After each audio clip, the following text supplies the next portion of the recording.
Hola, y en este video te muestro cómo restablecer de fábrica el AMAZFIT Balance 2.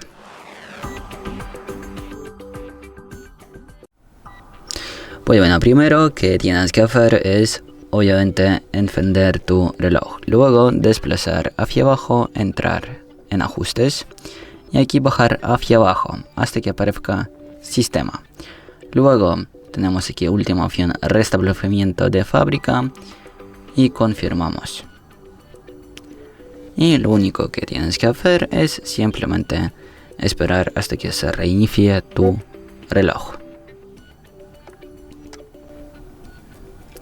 Y bueno, si te gusta el video, si esta función ha sido útil para ti, deja un me gusta y no olvides suscribirte al canal. Hasta luego.